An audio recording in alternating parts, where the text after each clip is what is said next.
Hola amigos, a 5 meses de la tragedia en Miami, del edificio Champlain Tower South de Miami, hay suficiente información como para dar algunos elementos, algunas opiniones sobre algunas apreciaciones y una opinión sobre lo que sucedió.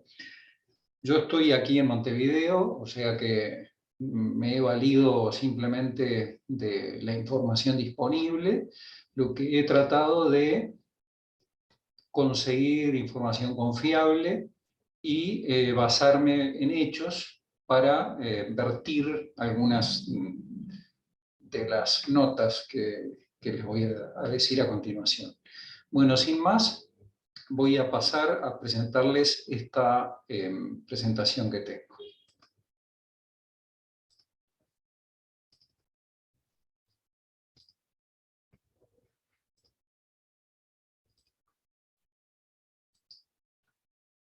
Arrancamos. Seguridad estructural después del colapso en Miami. Recordemos que es un edificio construido en el año 1981, 40 años, y vamos a partir de hechos. Este gráfico lo saqué de la publicación BBC Mundo, del 29 de junio, o sea, unos pocos días después que ocurrió la tragedia, y se hablaba, basado en el video que estaba disponible por las cámaras de seguridad, que se derrumbó primero el sector central, dibujado allí en amarillo, luego la cara norte, y por último el sector este en celeste. Pero, como dice ahí abajo, el área junto a la piscina pudo haber colapsado primero. Esto basado en declaraciones de testigos que vieron, sintieron ruidos y todo parece indicar que fue lo primero que ocurrió. Podríamos ver algunos de los videos que están disponibles del colapso. Allí vamos, este es el más conocido. Veremos que repite. Ahí terminó cayendo el sector este. Ahora vamos a ver de vuelta la repetición.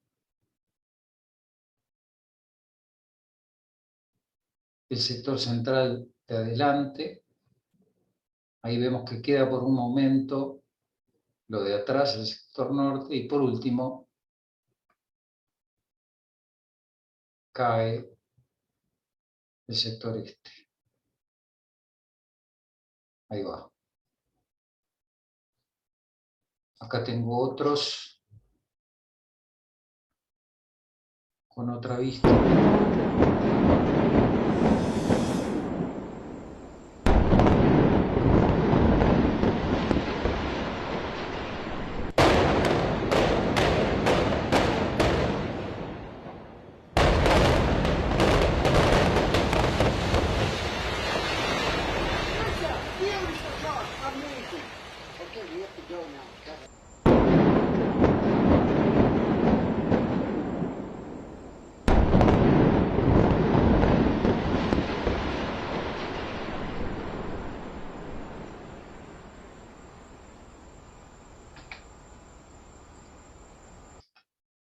Bien. En el informe estructural del ingeniero Frank Moravito, del 8 de octubre de 2018, el área de la piscina se identificó como una zona de gran preocupación por la falta de pendientes de drenaje, por lo que el agua se quedaba en la impermeabilización hasta que se evaporaba. Esta zona, el agua de la piscina, la zona de la piscina, no evacuaba adecuadamente el agua de lluvia, por lo cual generaba estos problemas que podemos ver en el techo de la piscina. Acá está la primera página del informe de 9 páginas del ingeniero Moravito, en el que señalaba una serie de problemas, como por ejemplo, acá tenemos sellado de aberturas y la albañilería envejecida, una puerta corrediza mal colocada, hay una serie de observaciones,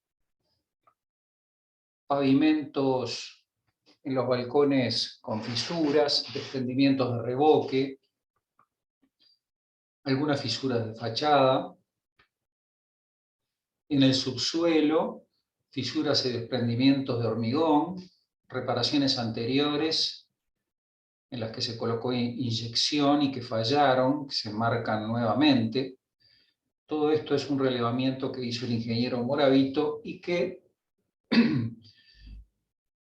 realizó o empezó a trabajar en un proyecto de intervención del cual esta información está disponible en la web. Es un documento de 84 páginas, formato A1, con fecha 27 de abril del 2021, que, como ahí ven, dicen que es un trabajo en progreso. Esta es la primera página, y que no era para construcción. Todavía no se había iniciado este trabajo. En él se ven soluciones para reparación de elementos dañados, como pueden ver aquí abajo, fisuras pasantes, la forma de repararlo, fisuras más chicas, fisuras que apenas llegan a la armadura. Se dan soluciones, problemas en sectores que hay que reponer hormigón, los criterios con anclaje de grapas, o en extremos de volados, o en pilares. Observamos que no hay indicación de soldaduras, más bien trabajan con empalme de armadura roscada. Esto que vemos acá se le hace rosca y se empalma el tramo de armadura de pilar que podría estar en mal estado. En fin, hay criterio acá de engrosamiento de la losa, un ábaco que el edificio no tiene, y acá abajo vemos un ejemplo de ábaco y engrosamiento superior, siempre con anclaje químico, y también hay indicaciones de anclaje mecánico para solidarizar los hormigones. Aumento de espesor, uso de relleno alivianado. Se indica la utilización de rellenos muy livianos.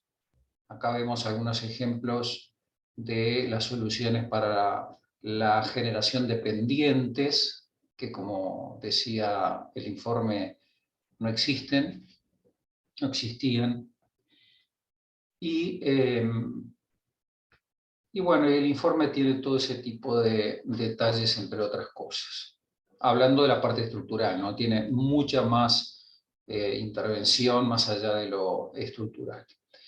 Bueno, a partir de esos hechos surgieron por parte de expertos y de gente que quiso hacerlo, hipótesis que vertió en publicaciones, en las redes sociales, hipótesis y especulaciones. Esto lo digo sin ser un término peyorativo, son especulaciones porque es algo que está en estudio, ¿verdad? Yo mismo, las opiniones que podré dar también son especulaciones, porque hay gente que está trabajando y está averiguando y estudiando todos los elementos que se disponen para llegar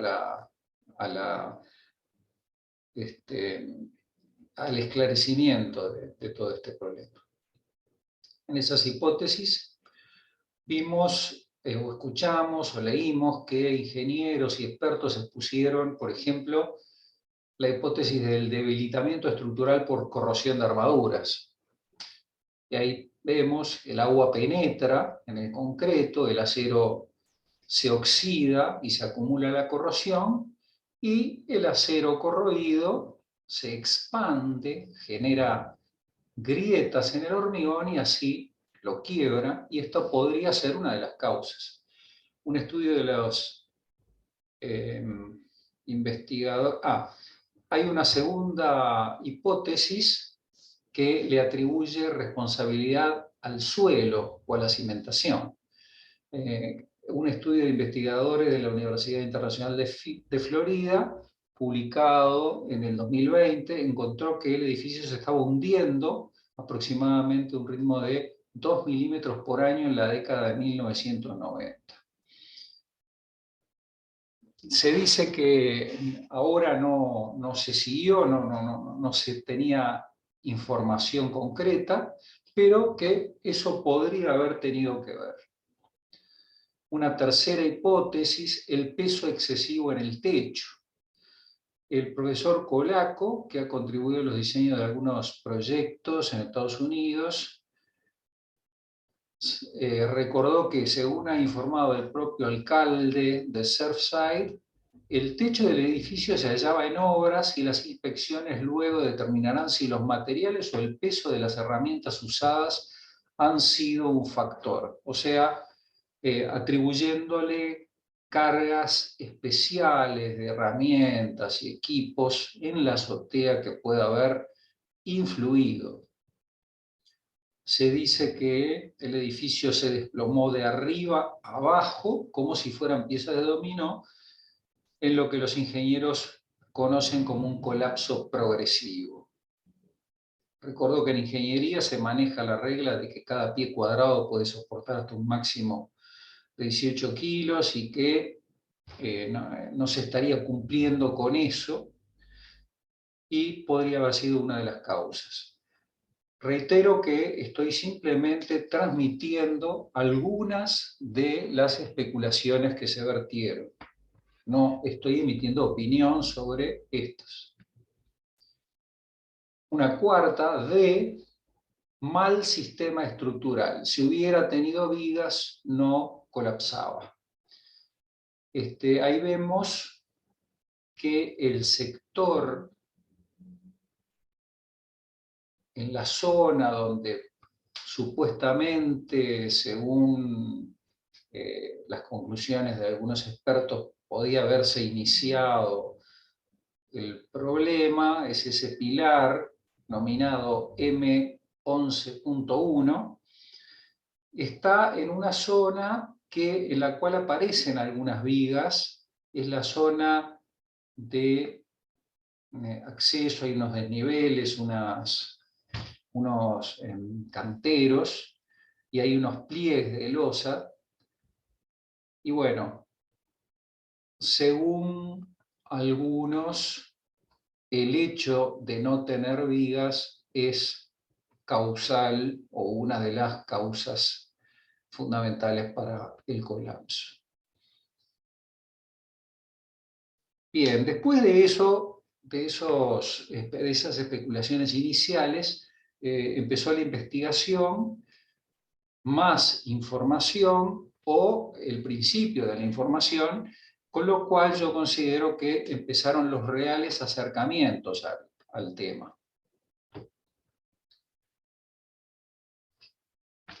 Expertos en ingeniería forense investigarán el derrumbe del edificio en Miami. El mismo instituto que tuvo a su cargo el estudio del problema del colapso del desastre de las Torres Gemelas de Nueva York, del 9/11, están trabajando a través del National Institute of Standards and Technology en el análisis del edificio Champlain Towers. En su sitio web, que ahí lo tienen, www.nins.gov, ellos van haciendo actualizaciones sobre el avance de los estudios, ustedes pueden allí obtener más información. Ven, por ejemplo, acá en octubre 25 hay una actualización y así en general. Bueno, acá les voy a presentar una investigación que salió publicada el 1 de septiembre en The New York Times, una investigación que me parece muy seria y que tiene una serie de elementos que me resultan bastante reveladores y los voy a compartir con ustedes. Si buscan en la página, es una publicación interactiva. Yo lo que hice fue extraer diapositivas para mostrarlo más rápidamente, mostrando las principales, los conceptos que allí se vierten. Ahora voy a mostrar eso que lo tengo en otra parte.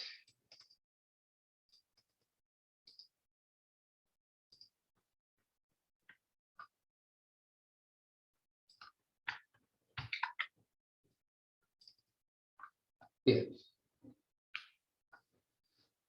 El colapso del condominio Champlain Tower South dejó 98 personas muertas y desencadenó investigaciones que podrían durar años. Es casi seguro que una falla tan catastrófica tendría muchos factores contribuyentes, dijeron los ingenieros. Dos cosas. Uno, que esto es traducción automática, por lo cual pueden haber algunas expresiones carentes de sentido, porque ya sabemos que el software es muy bueno, pero a veces tiene desajustes. Y lo que dice ahí, bueno, comparto plenamente que no podremos decir en ningún momento que esto fue la causa, sino que hubo muchas causas. Se creó un modelo 3D y en el cual, combinado con una revisión de documentos y entrevistas con expertos estructurales, revela cómo los errores de diseño, los cambios de última hora, las prácticas de construcción dudosas y los años de deterioro cada vez peor podrían haber contribuido al colapso. Allí nomás hay una serie de elementos, razones que seguramente contribuyeron. Los ingenieros han estado examinando la base del edificio, los cimientos y el garaje subterráneo. Fue allí donde surgieron los primeros signos del problema, que en los minutos previos a que una gran sección de la torre cediera. La cimentación, que incluía pilotes enterrados profundamente para mayor estabilidad, tendría problemas con el acceso de agua. Un memorando de 2018 obtenido por The Times advirtió que el agua se estaba filtrando desde el subsuelo. En el estacionamiento subterráneo, un informe de ingeniería de ese mismo año encontró abundantes grietas y desmoronamiento de las columnas de soporte, vigas y paredes.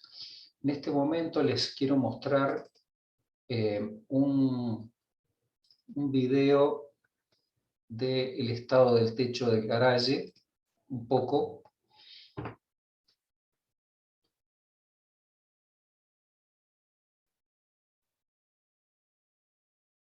Ahí pueden ver grandes manchas de humedad, incluso se ven armaduras.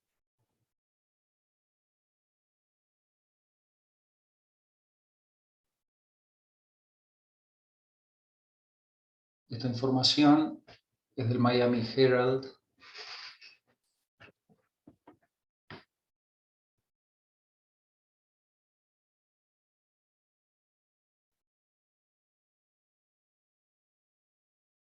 Creo que no es exactamente en esta zona que estamos señalando, porque como ven el garaje es muy amplio y este es un sector que tiene más vigas. Presumo que es el de la torre adjunta, que se terminó demoliendo también por precaución. Pero Ven, ahí tienen fisuras reparadas.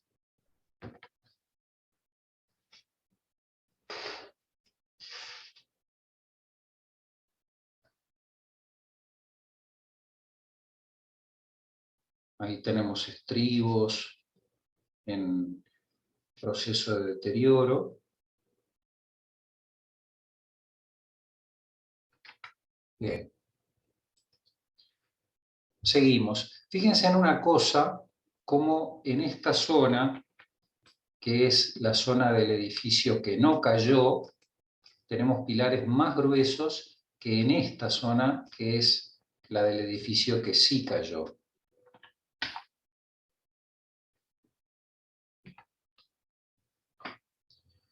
Aquí es donde surgieron los problemas iniciales el día del colapso. Los relatos de testigos y las primeras llamadas al 911 describieron partes de la cubierta del suelo que se hundieron en el garaje de abajo.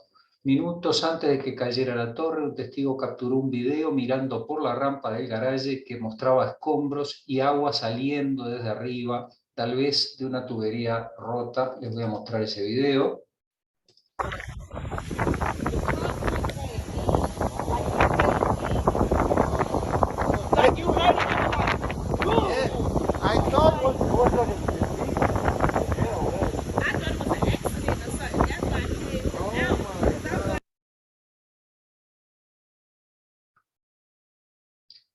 Como pueden ver, no es claro allí que el pilar, el M11, esté aún. La posición del M11 sería por aquí. Ahí. Ahora vamos a seguir con la presentación. Este es el M11.1 y esto es la imagen extraída del video este que recién les estaba mostrando. No está claro si esa columna que estaba cerca de la parte del edificio que pronto se derrumbaría había fallado o si no se podía ver debido a los escombros que podrían haber caído. Ahí tenemos el agua, escombros y la posición del pilar. Allá está la posición del pilar. Como ven, allí también tenemos vigas, algunas vigas. Los escombros se podían ver justo debajo de la red de vigas de soporte cuya integridad, dijeron los ingenieros, era esencial para la estabilidad estructural del edificio. Estamos dando la vuelta. Esta es la rampa, es la parte de atrás del edificio, recién mirábamos la parte de adelante.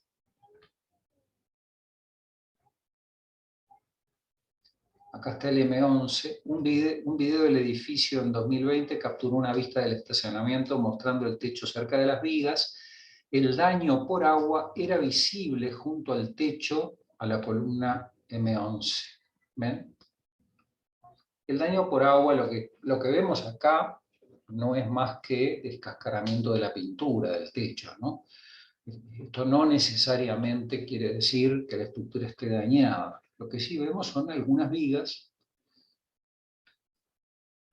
que curiosamente estarían en el sector en donde algunos especulan que puede haber sido la primera zona en caer. Esto lo vamos a ver con más información. Sobre el área del daño por agua había grandes jardineras que se sentaban en la cubierta a nivel del suelo. Recuerden que las traducciones más o menos. Los ingenieros habían notado problemas con la impermeabilización debajo de la cubierta. La impermeabilización fallida está causando un daño estructural importante a la losa estructural. Bueno, esto ya es una afirmación que no es posible corroborarla, ¿no? Por lo menos por ahora. Lo que sí es cierto es esta información. Muchas de las jardineras, incluidas algunas de las anteriores, no estaban en los diseños originales, pero las jardineras se convirtieron en componentes principales de la cubierta. Le llama cubierta a todo este piso exterior, cubierta del subsuelo, contribuyendo con decenas de miles de libras de peso, con varias de ellas hasta hace poco sosteniendo grandes palmeras. Ahí ven todas estas jardineras tenían incluso palmeras encima. Y acá también vamos a ver que también hay palmeras. Las palmeras se convirtieron en una preocupación tan grande que fueron eliminadas. Según un memorando de 2017 obtenido por Ataño, las raíces estaban penetrando y obstruyendo tuberías, causando daños significativos por aguas. Las cuadrillas también retiraron las jardineras en el extremo sur de la propiedad, donde otras raíces de la planta estaban dañando los adoquines y la pared. Como ven, acá estaban las jardineras y acá fueron las palmeras en las jardineras y acá fueron eliminadas. Y acá también habían y acá fueron eliminadas. Bueno, el tema de la falta de pendiente, calificado como un gran error en el diseño original. Por supuesto, la falta de pendiente no permitía que el agua evacuara y el agua siempre es un posible problema. Bueno, acá les pido particular atención porque es una de las informaciones nuevas que yo no había manejado hasta el momento, y es que hubo la extracción de muestras de la losa. Ubicación de la muestra principal. Vamos a ver después que hay dos muestras, por lo menos. Con un perforador se extrae este testigo. Acá es la parte de arriba, la parte del pavimento exterior, y acá es el fondo de la losa. Entonces vean, lo que tenemos es la parte de losa con armadura superior. No aparece armadura inferior, pero bueno, esto es un testigo, tendrá 10, 12 centímetros de diámetro. Es posible que justo coincidiera con los rectángulos entre las armaduras y que justo allí no había. Debería haber en todo, ¿verdad? Pero bueno, es posible. Y es coherente que aparezca una estructura, una armadura importante superior, porque está muy cerca de la ubicación del pilar, en donde aparecería la armadura que ya vimos en...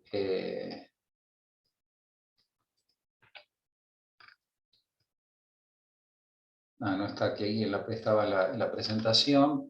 Acá, esta armadura, las armaduras superiores, estas armaduras superiores, 16 Fidel 5, que son 5 octavos de pulgada, y 18 Fidel 5, armadura superior. Y acá también tenemos armaduras superiores. Bien, pero acá hay una información que me resulta muy importante, y es que aparece el hormigón fracturado por un lado, y por otro lado que el acero está en buenas condiciones. No está corroído. Fíjense el color del acero, está limpito. Lo que sí llama la atención poderosamente son estas fracturas. ¿Por qué se produjeron esas fracturas? Porque esto es una junta simplemente entre una losa, un contrapiso de hormigón con pavimento encima de la losa, el que debería haber tenido pendiente, que no la tuvo, y la losa, que también me llama la atención que tiene un espesor importante.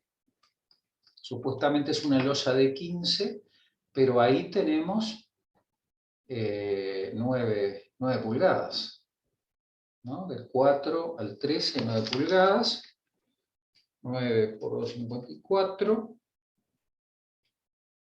22 centímetros, 23 centímetros. No sé, no es coherente con esa información. Pero, insisto, las fracturas en la probeta y, por otro lado, el buen estado de la armadura.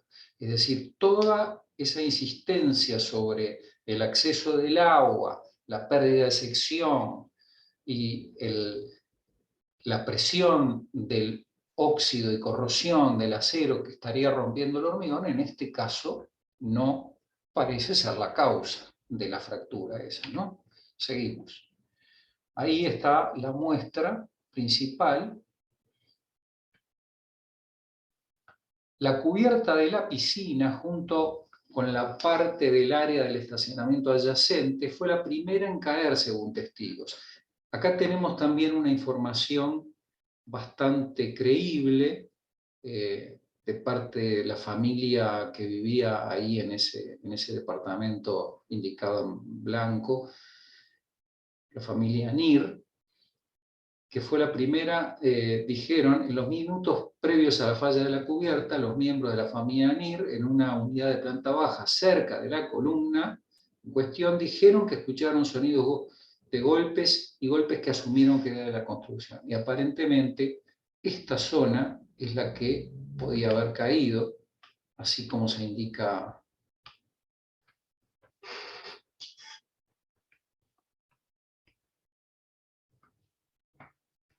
Los diseños originales de la cubierta a nivel del suelo requerían vigas adicionales para soportarla, según los registros revisados por The Times. Esas vigas se eliminaron en los dibujos posteriores, incluidas al menos 4 vigas que habrían estado debajo del área que se derrumbó. Bueno, en la información que yo tengo, los planos que tenemos a disposición, esas vigas no están, pero según este diario, este prestigioso diario, esas vigas estaban en el diseño original y no se hicieron. Lo que nos deja luces bastante grandes. 2 ingenieros estructurales que han estado estudiando el colapso en forma independiente expresaron su preocupación de que parte de la cubierta fueron diseñadas con un soporte inadecuado, en un área donde las columnas estaban espaciadas relativamente separadas, abarcando aproximadamente 28 pies. Esos son unos 8,5 metros, más o menos. El análisis de un ingeniero encontró que la cubierta estaba sobrecargada, incluso antes de que se colocara peso adicional encima. Imaginen, teníamos 22 centímetros, 30 centímetros de hormigón. Eso solo son 750 kilos, más poner una sobrecarga, no sé, 200 kilos por lo menos, en el orden de 1 tonelada por metro cuadrado, para un área tributaria de ¿cuánto?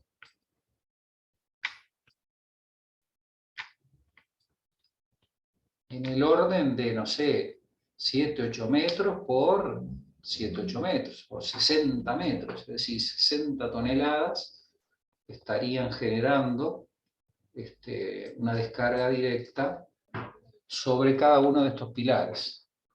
Es una estimación muy rápida, ¿no? Si hacen las cuentas probablemente sea distinto. Los ingenieros también dijeron que las 3 vigas debajo de las jardineras, incluida una que conectaba la columna M11 a otra columna directamente debajo del edificio, no fueron diseñadas para ser tan fuertes como deberían haber sido. Las vigas eran poco profundas, o sea, de poca altura, diseñadas sin suficiente acero de refuerzo. Eso lo pueden ver en las planillas y plantas de los planos que están a disposición. Y que las habían hecho lo suficientemente fuerte como para sostener las macetas. Cuando cayó, la cubierta cayó, las columnas que sostenían atravesaron la losa. Ahí vemos algunos detalles. Una imagen obtenida por The Times mostró que una esquina de la cubierta parecía tener poco o ningún acero de refuerzo. Si ustedes miran, efectivamente, no vemos prácticamente nada de acero, ¿no? Poco. Es decir, que lo que dicen los planos no sabemos si es lo que se hizo. Esto está en estudio. El colapso de la cubierta podía haber desestabilizado las columnas, no solo debajo de la cubierta, sino en la base de la torre. Ahí viene el tema de las columnas que pasan a tener una longitud de pandeo mayor. comprometiendo la parte del edificio que cayó minutos después. El lado oeste del edificio, esta zona, que resistió el colapso, tenía columnas más gruesas, ya lo vimos, y un sistema de vigas más robusto que el lado este. Ahí vemos las columnas más delgadas en el lado este. Las columnas más delgadas del edificio fueron diseñadas con un refuerzo excesivo de acero, violando los códigos que buscan garantizar que haya suficiente concreto, cohesivo.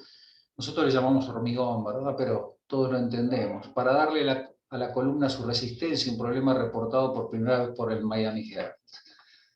Columnas diseñadas con refuerzo de acero excesivo.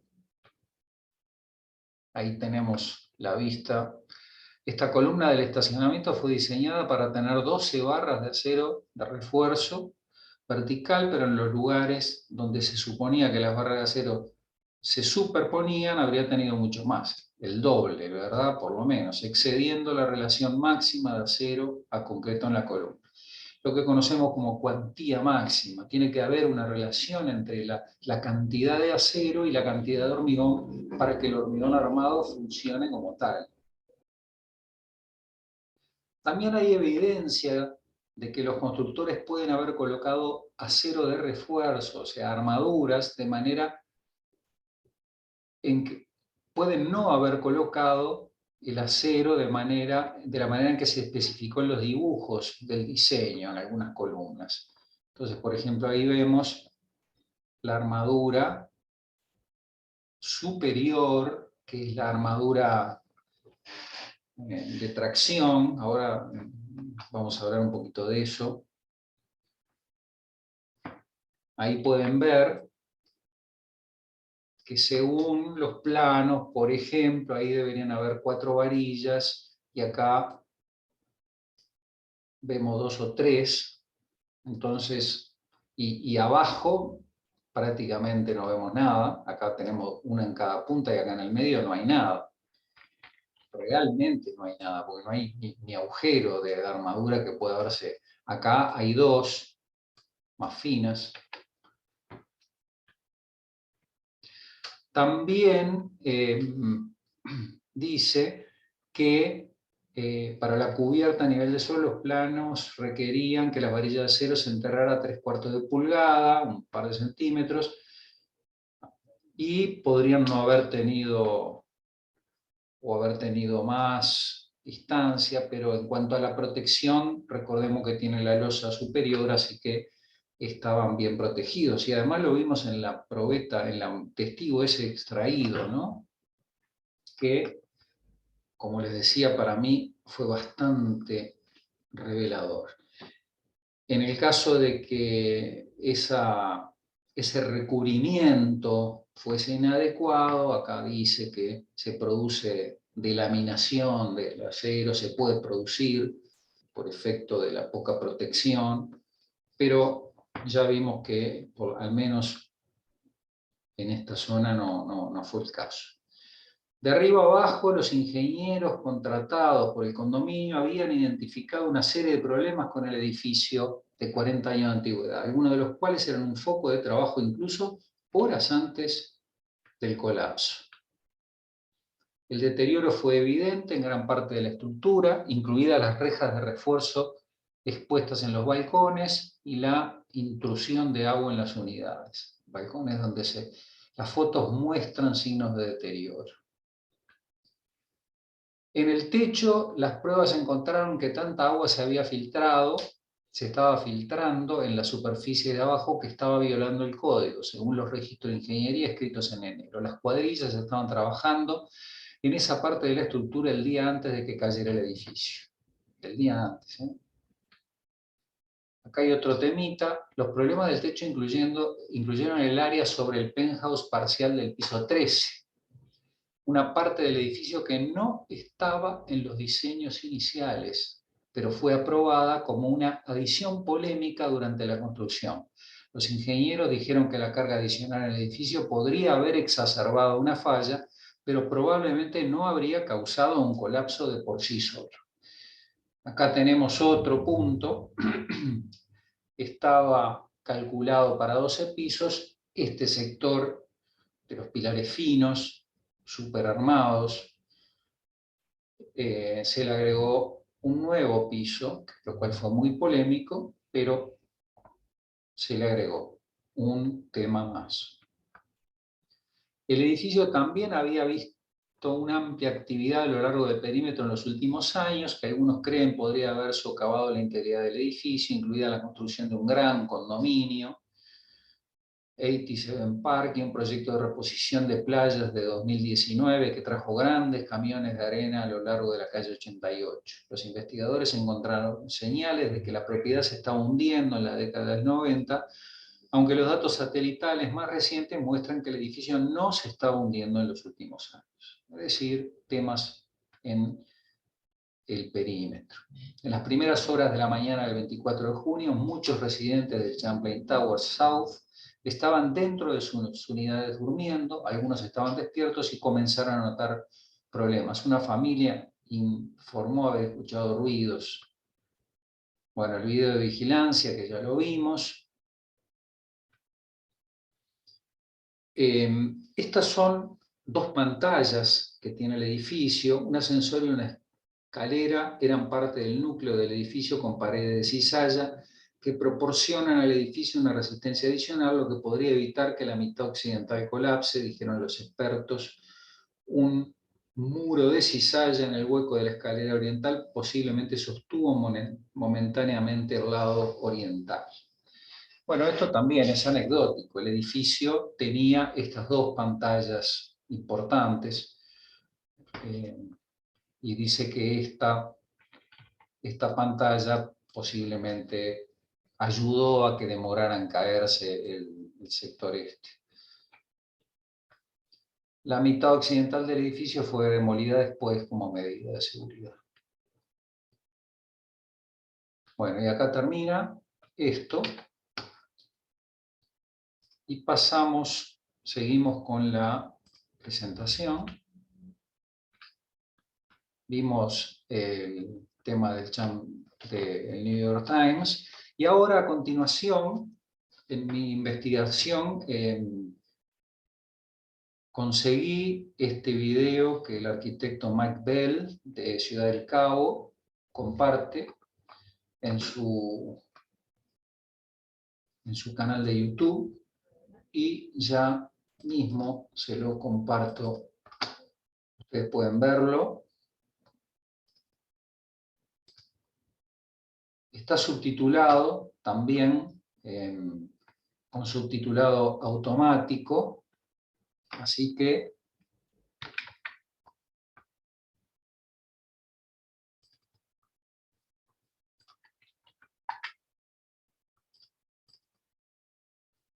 a ver, un instante.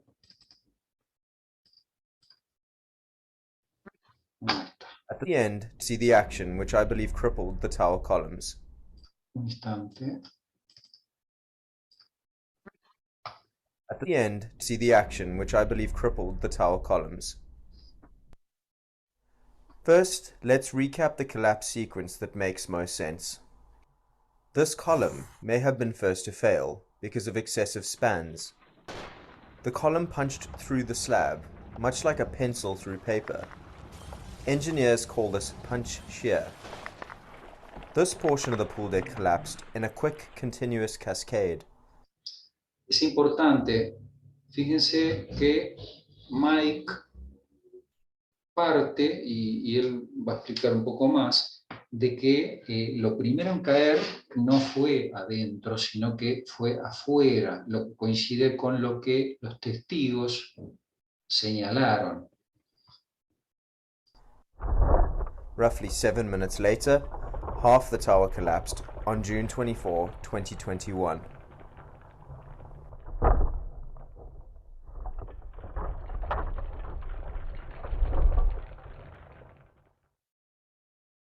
The signs were there that the pool deck was structurally crippled and required immediate and drastic action, 1 year before it failed. Test holes drilled into the pool slab by engineers revealed ominous structural distress. The cores indicate how the slab had crumbled and partially disintegrated. These are bars of steel reinforcement inside the slab, also called rebar. But look closer because there is something curious. The steel does not seem to have significant rust. Perhaps corrosion was not a central factor after all. And the cause of the failure more likely due to inadequate structural design. Esto es importantísimo. Suspendo un poquito para que recalcar lo que estábamos hablando. Vieron que, primero que hay dos probetas, no una, probeta le llamo porque es un cilindro, disculpen, dos testigos que se sacaron, los dos están fracturados, y vean esta explicación qué razonable y lógica es sobre cómo podría haber fracturado el hormigón. Ahora, eso es muy revelador y muy, a mí por lo menos me parece que es bastante coherente con lo que puede haber pasado. And weak construction. The weak slab had likely been cracking and disintegrating over years. The lurking danger was hidden from view. The slab had been on the brink of failure for long. Then, without warning, it failed suddenly. The internal crumbling was localized around the columns. These views show the pool slab intact. The core samples were from these locations. The official investigators have the broken building pieces. They can evaluate the extent of corrosion, check for dodgy construction, and verify if it was built according to the drawings. Pinpointing the root causes is essential so this doesn't happen again.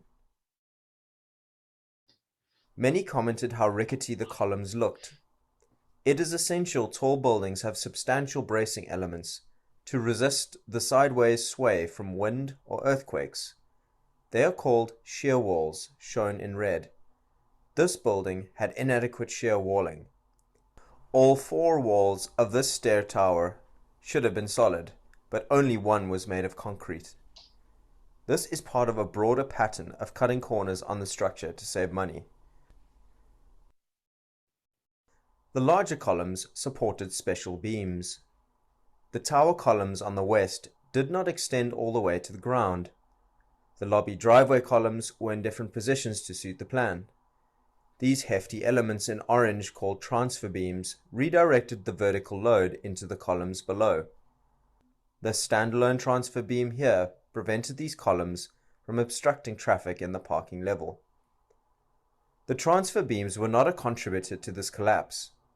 The columns which buckled were continuous from roof to foundation. Here, the smaller H-shape transfer beam is visible in the cleared out site. These tower columns were still intact. They did not fail from compression load. The building fell because the slabs were too weakly connected to the columns. The building ripped loose from the columns and dropped. Champlain South failed primarily from punch-through aggravated by the shock waves generated in the collapse. Viewers asked why the building didn't have beams. This building fell because of a lack of punch-shear rebar, not because it didn't have beams. This is called flat slab construction. It is the norm and is safe provided it is done properly. Beams are disruptive and space-hungry. Column heads or drop panels also add strength, but all of these make the building taller and slow construction, which is not feasible.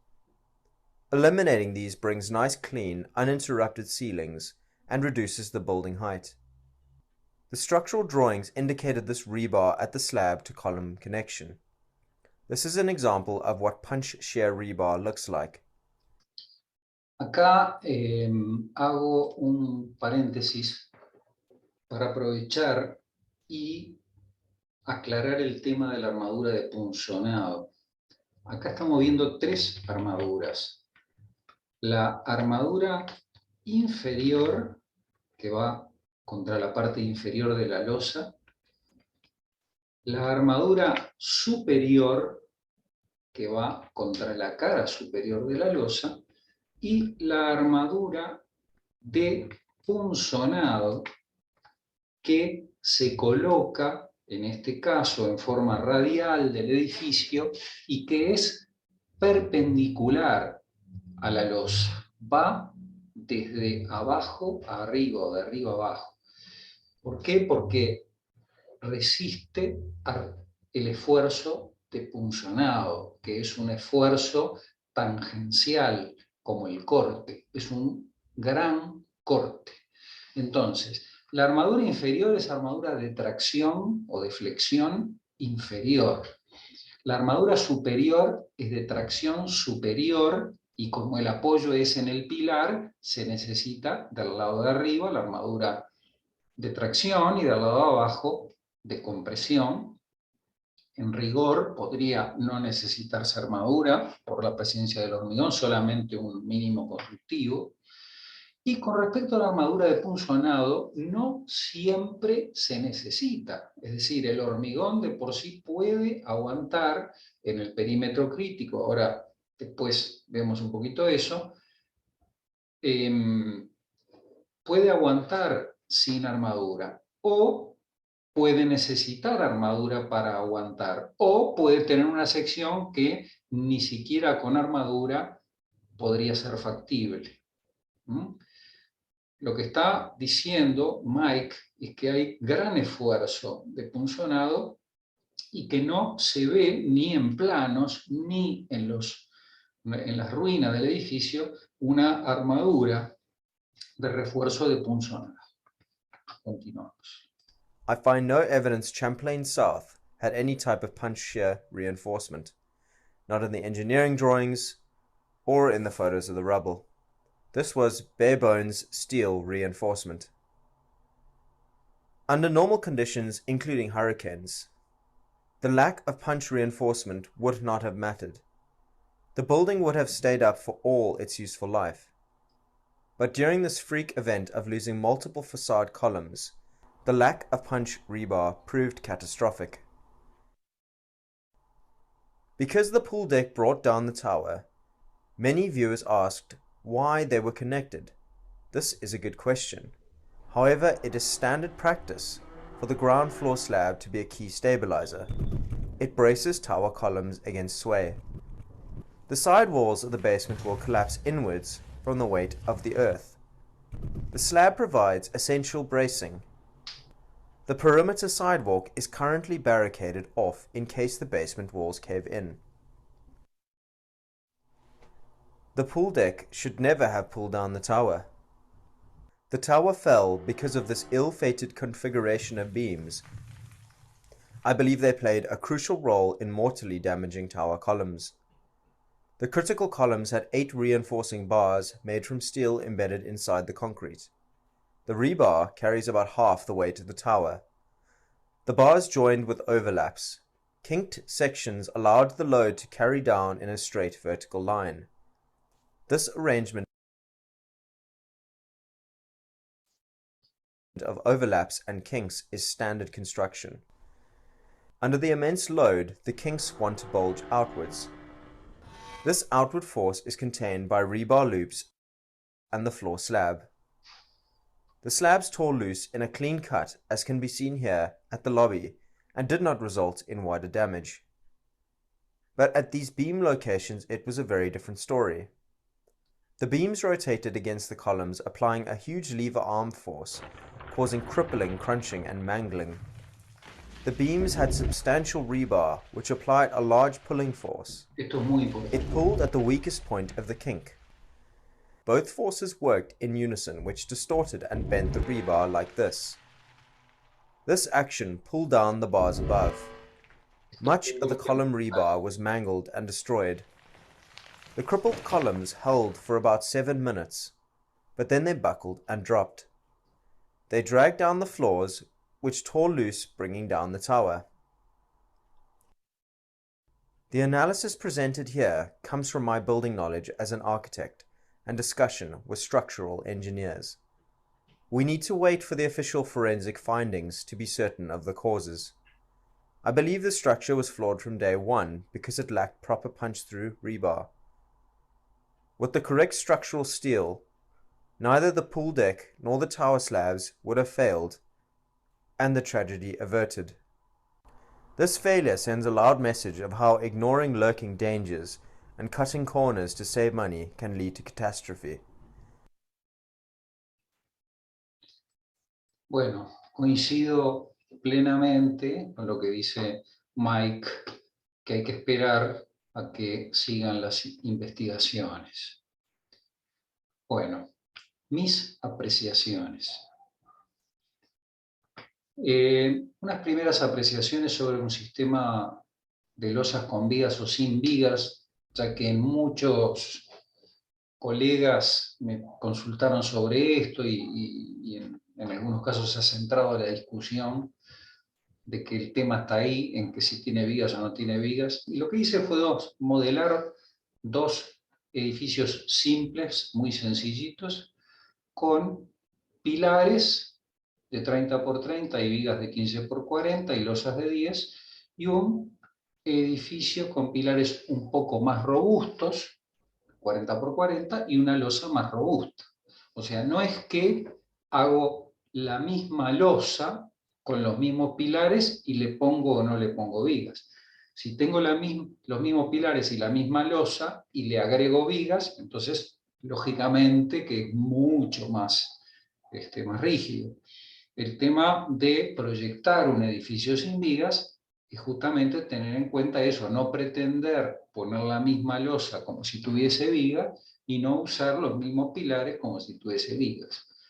Entonces, en un proyecto razonable de losas sin vigas contra uno razonable de losas con vigas, ahí tienen los alzados, ven losa más finita con vigas, losas más gruesas, pilares un poquito más robustos. Deformaciones por carga y viento. Me llama la atención que son bastante mayores las deformaciones en el ejemplo sin vigas. El desplazamiento con viento, amplificado 100 veces, es mayor en la parte de vigas que sin vigas. Esto no quiero decir que sea mejor ni más rígido. Lo que sí quiero decir es que se pueden lograr que un edificio sea tan resistente o más si se proyecta y se diseña bien.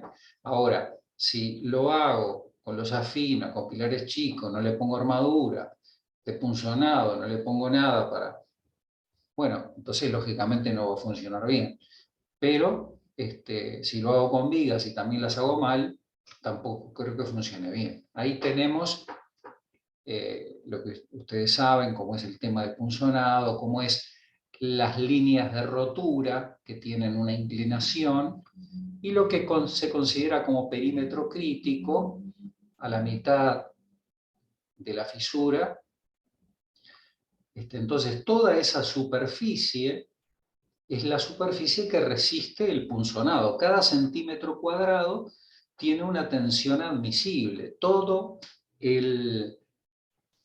la losa que se quiere apoyar allí, fíjense, ahora hago un dibujito por acá, imaginen que toda esa losa se quiere apoyar en un pilar, en un pilarcito por acá. Bueno, esta zona viene directo al pilar, esta zona viene directo al pilar, esta también y esta también. Pero si yo considero este rectángulo, viene todo como queriendo llegar a esta punta. Lo mismo este rectángulo de acá, toman el dedo, este rectángulo viene queriendo llegar todo ahí, y así es que se concentra toda la carga en este perímetro. Por eso toda esta área se ve muy solicitada y puede requerir un armado especial de punzonado.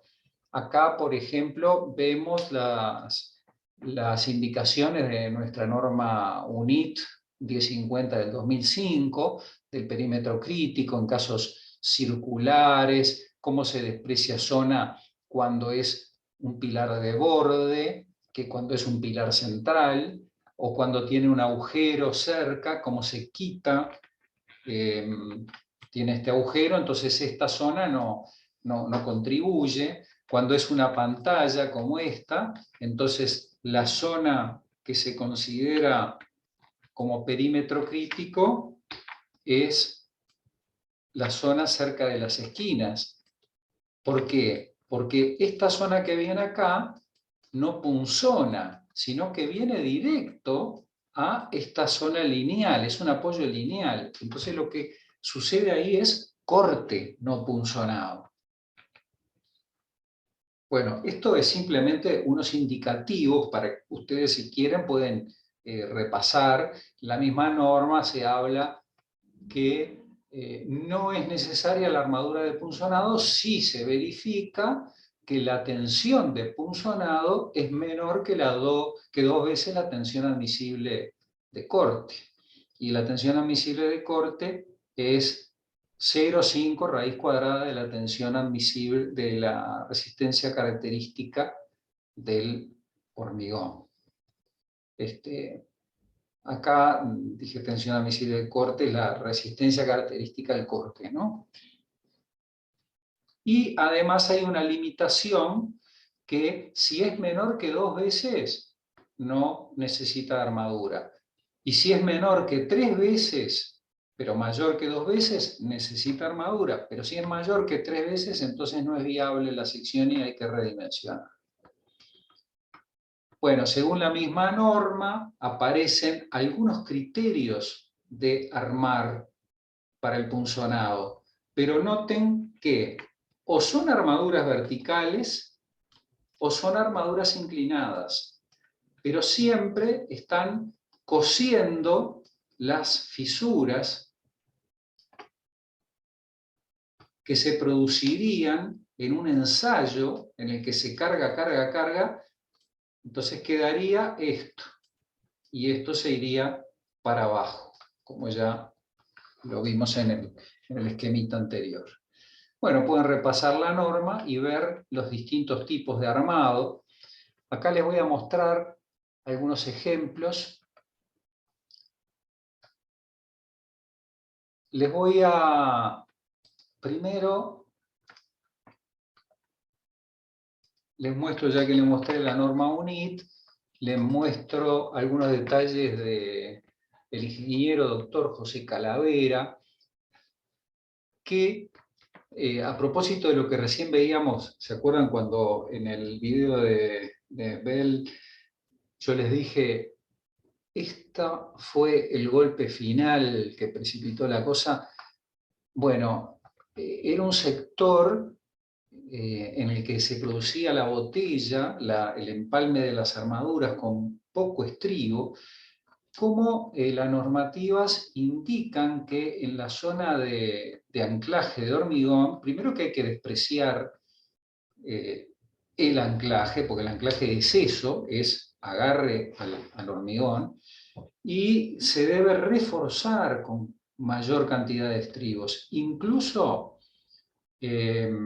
acá hay ejemplos de cambio de sección, como se prefiere empalmar las armaduras, que un pilar tiene sus armaduras muy bien metidas en el otro. Esto es un cambio de armadura de sección rectangular hacia otra sección rectangular más chica, pero acá podemos ver cómo se embotella la armadura y se da criterios de un buen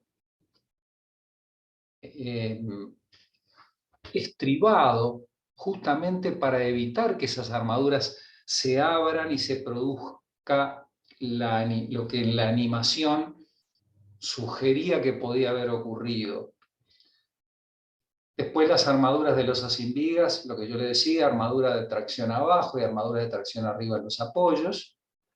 Y a eso se le agrega, en caso necesario, armadura de punzonado. Acá, por ejemplo, tenemos el cruce de, valga la redundancia, dos crucetas, que son como si fueran dos vigas, pero en realidad lo que importa para el punzonado son estos estribos que incorporan armadura vertical. Este es el caso de una losa nervada, pero sería lo mismo para losas macizas. Vemos caso de pilar de borde o pilar de esquina. Acá el caso de las armaduras dobladas, recién lo veíamos en la norma, con hierros verticales o con hierros doblados, o como en el video de Mike Bell, con esas especies como de clavos verticales que, unidos a una planchuela horizontal que lo que hace es sostener en posición a esos elementos refuerzos de cortante o de punzonado. Acá lo mismo, esquinero, lateral, de borde, e incluso, miren qué interesante esto, la incorporación de una cruceta de perfiles. Ahí están incluso cortados a 45, pero podría estar en vertical. De borde, de esquina, es bastante ingenioso.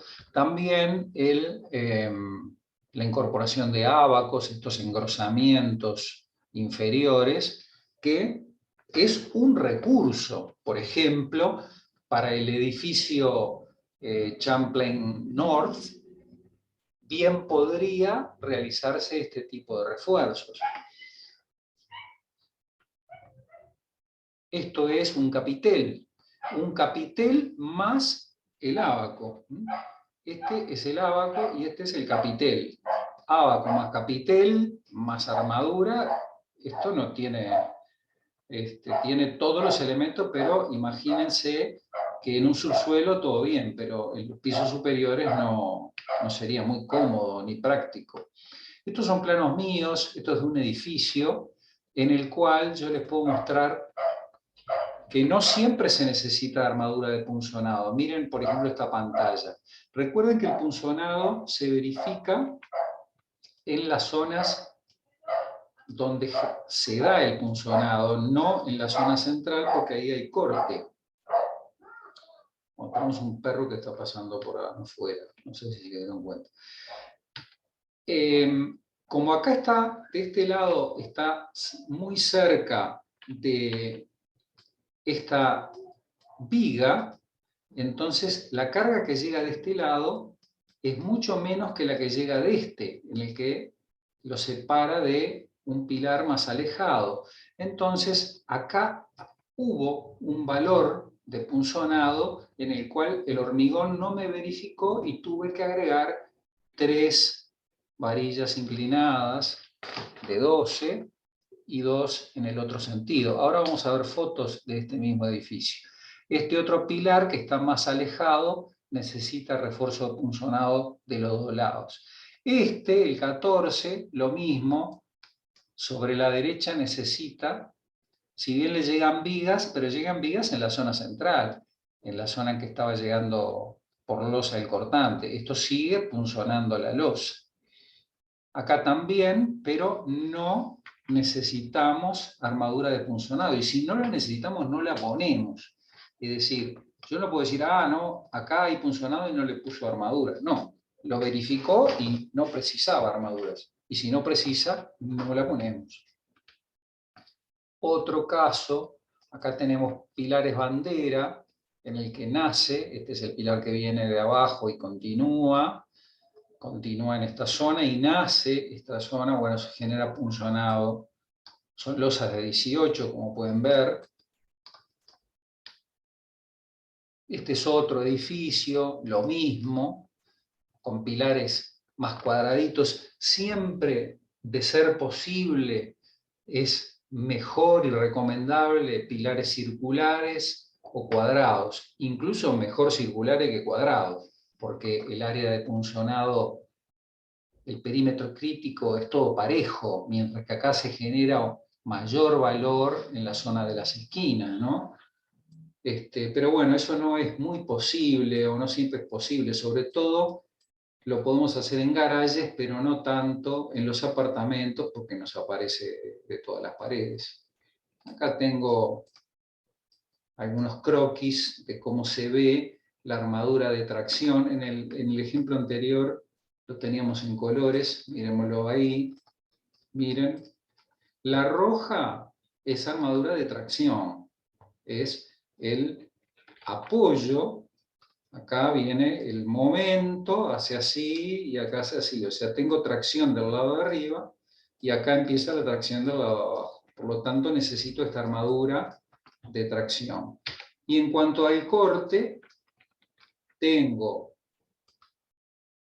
unas líneas de rotura que me verificaron que necesitaba armadura. Por eso es que aparecen esos hierros doblados como solución. Este es uno de esos edificios que les mostraba. Miren, acá tenemos un acercamiento. Noten el hierro doblado. Ven que viene por acá, baja y sigue. Y en el otro sentido, esta es la esquina de una pantalla, ¿no? Baja y sigue. Por otro lado, lo dibujo en verde, esta es la armadura de tracción, la que en los planos se dibujaba en rojo, y esto se dibujaba en verde, justo al revés. Esta es armadura superior de tracción, ¿verdad? Y bueno, y la otra que tenemos allá abajo, en naranja, esta es la armadura de tracción inferior. Allá vemos. Acá los tenemos también. Armadura de tracción inferior, armadura de tracción superior y armadura de punzonado. Viene, baja. Ahí tenemos los 4 FI12. Acá tenemos 3, 4, 5 para acá. Y acá tenemos 1, 2, 3 para acá. Acá ya se está llenando. Acá tenemos un pilar circular.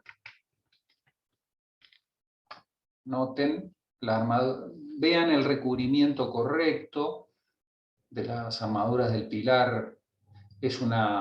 Ahí vamos a tener empalme de armaduras, ¿no? Hay que tener cuidado, sobre todo en el llenado, pero ven que tiene una amplitud importante como para colocar las armaduras que siguen. Bueno, este es otro edificio, la Feria Cordón. Esta es la calle Arenal Grande y allá está Mercedes. Esa es la UTU, la Escuela de la Construcción. Y estamos viendo unas losas, muy grandes losas sin vigas, que en este caso, en vez de tener armaduras dobladas, tiene crucetas, que son como una especie de vigas chatas, que yo podría ponerle armaduras simplemente tipo portaestribos para agarrar los estribos, pero ya las estoy usando como armadura de tracción. Es decir, que la armadura adicional de tracción, los hierros superiores, van a ser menos. Ustedes pueden ver acá cómo la armadura superior es bien gruesa, están puestos en posición ahí. Y la armadura inferior es más chica porque justamente son hierros que se usan para tracción. Y los hierros verticales, que son estribos de 4 ramas, son armadura de punzonado. Estas son las losas, es esa misma losa, después de llenado. Esa gran viga que ven de borde es la baranda, que no es estrictamente una viga, sino que es un nervio de borde que sirve como rigidizador y ayuda al trabajo parejo de la losa. Esto es un trabajo muy bien ejecutado. Lo pueden visitar. Espacio para planos y detalles constructivos que ya les mostré. Y para terminar, no los voy a aburrir mucho más, les quiero mostrar un ejemplo que está en desarrollo en este momento, de la arquitecta Laura Bayo. Es un edificio en en la costa sur, ahí en el barrio sur de Montevideo, en que hay una pasiva a nivel de planta baja en el que se detectaron problemas de fisuración, tanto en revestimientos de mármol como en revestimientos de plaquetas.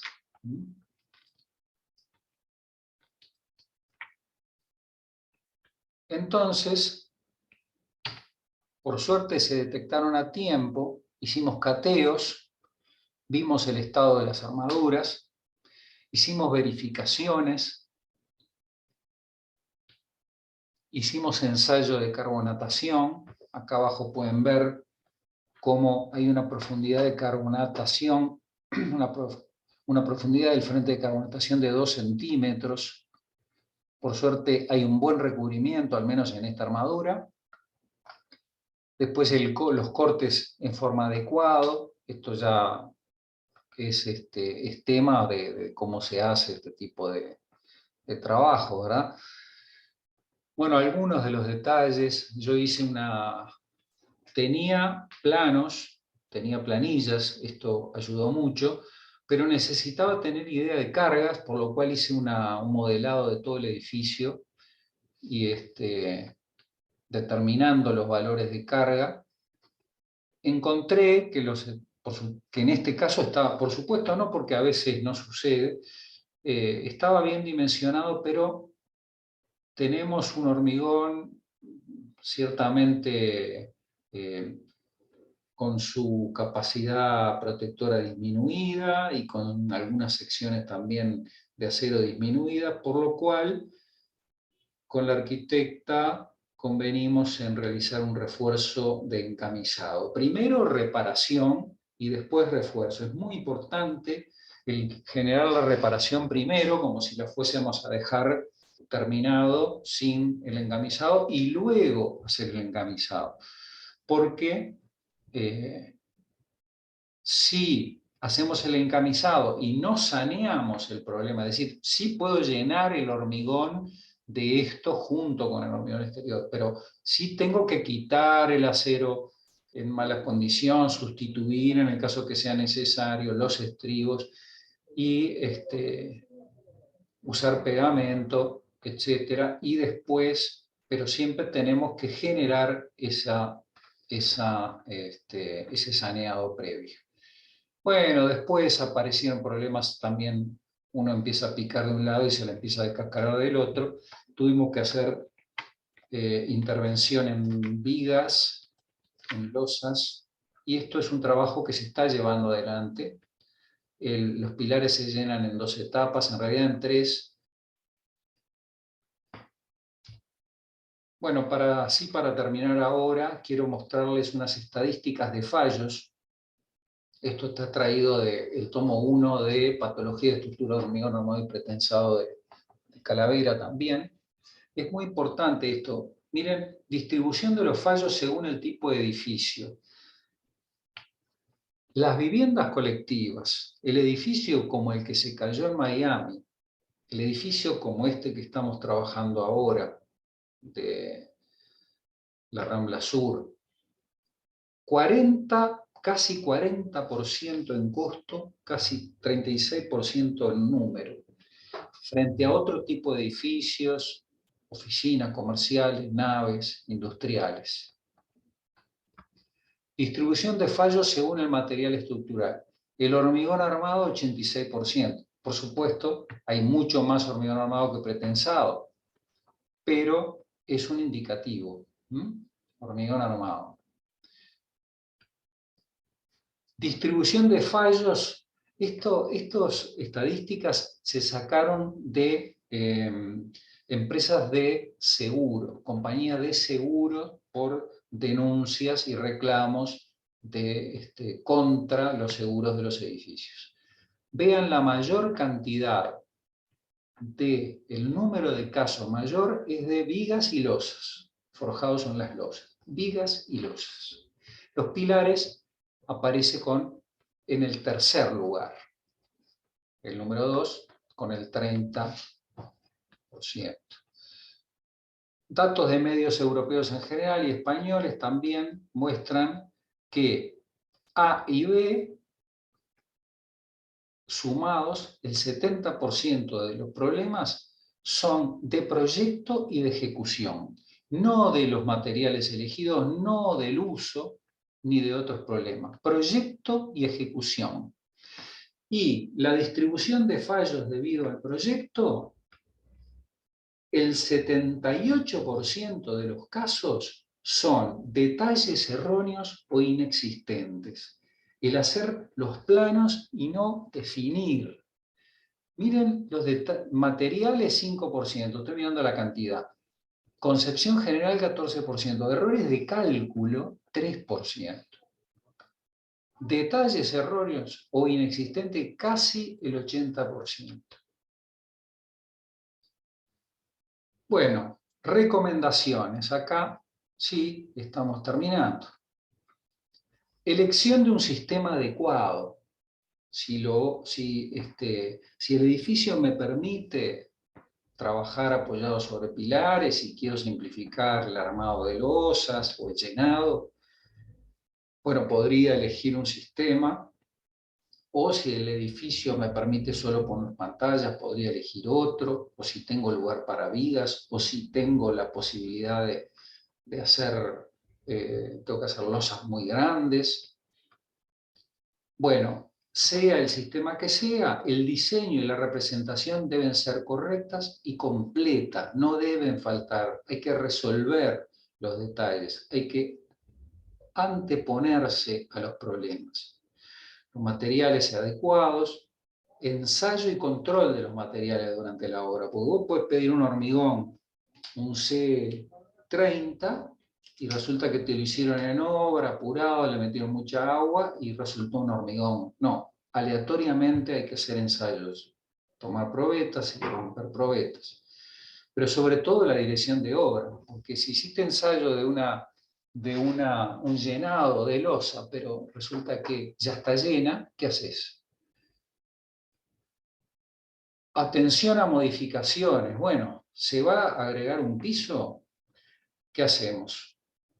Vemos si estamos dentro de los coeficientes de seguridad, vemos qué afectación puede tener, reforzamos, no sé, hay que tener muy en cuenta si hay modificaciones. En general, construir bajo las normas del buen arte. Y por supuesto, un plan de mantenimiento futuro. Bueno, terminamos por aquí. Muchas gracias por vuestra atención. Ahí les dejo mi correo electrónico y mi sitio web. En él pueden ver algo de mi trabajo y pueden sacar material que está a disposición.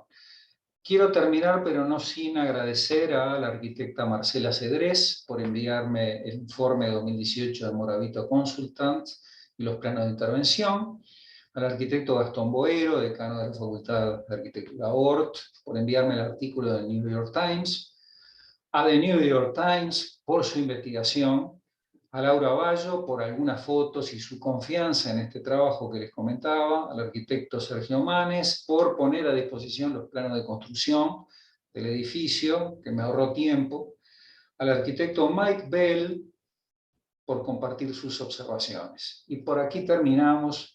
Muchísimas gracias.